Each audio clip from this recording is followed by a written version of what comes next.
rejected God and accepted man, and then later Wagner rejected both man and God and put myth in its place. Then Debussy came along and rejected both God and man and myth to embrace nature.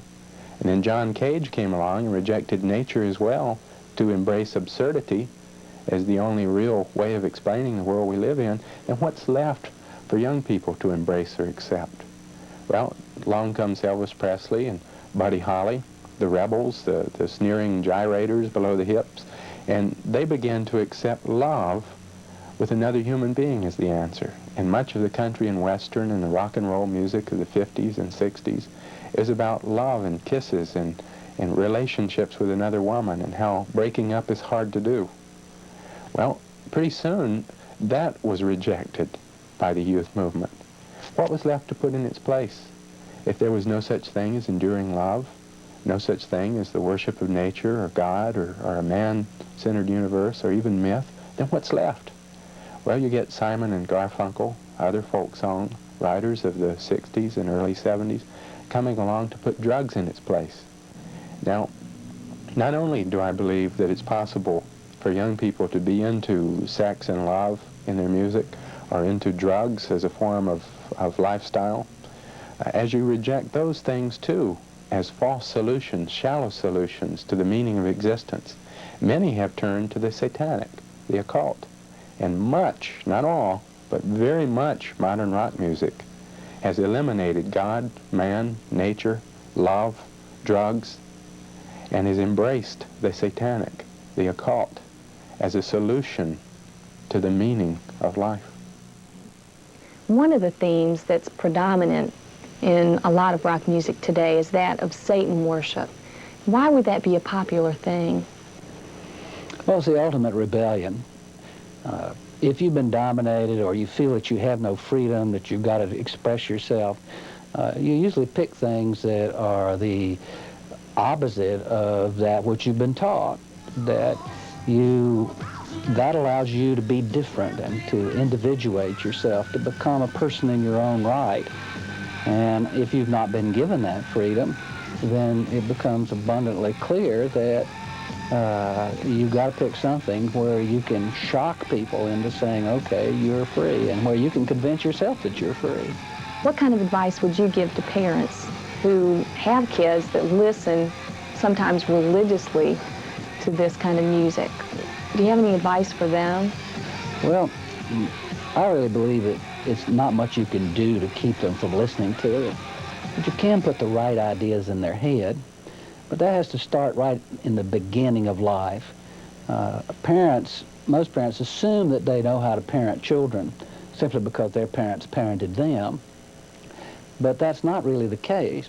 Many times they do not understand the necessity of teaching their children the right thing and how to teach them the right thing, so that when they grew up, they would have those available to act on and to behave in a right way to obtain the happiness that they sought in life.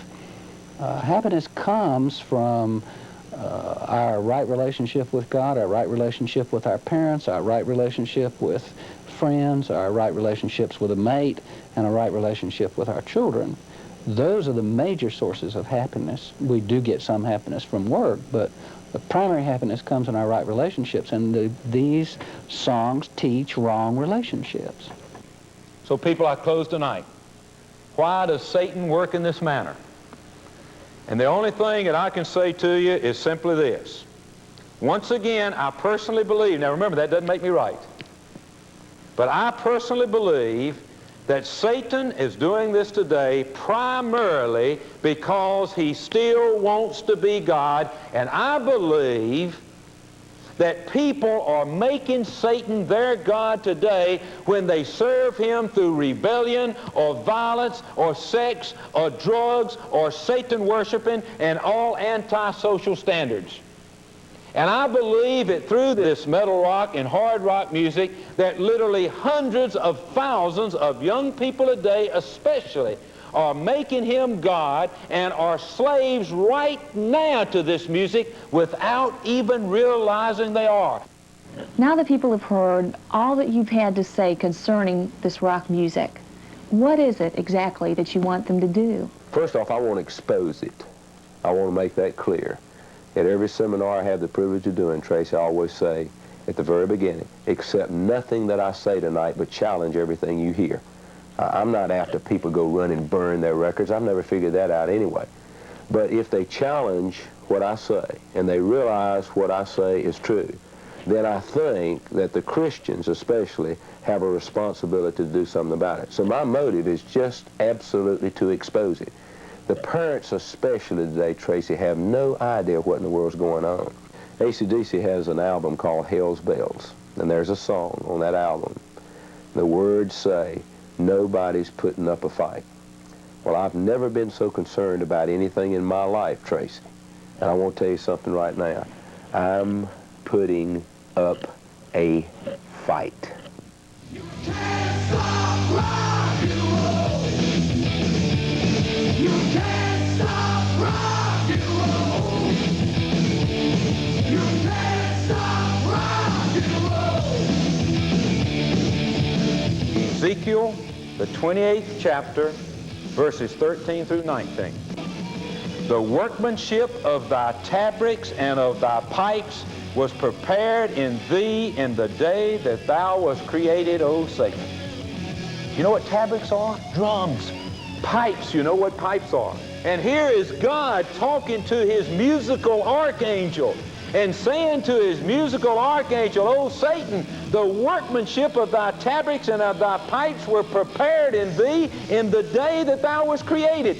Thou wast perfect, Satan, in thy ways from the day that thou wast created until iniquity was found in thee. And the 16th verse, by the multitude of thy merchandise they have filled the midst of thee with violence. And thou hast sinned, O Satan.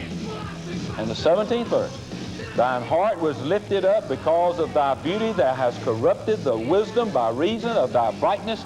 I will cast thee to the ground. I will lay thee before kings that they may behold thee. You can't stop rock and roll.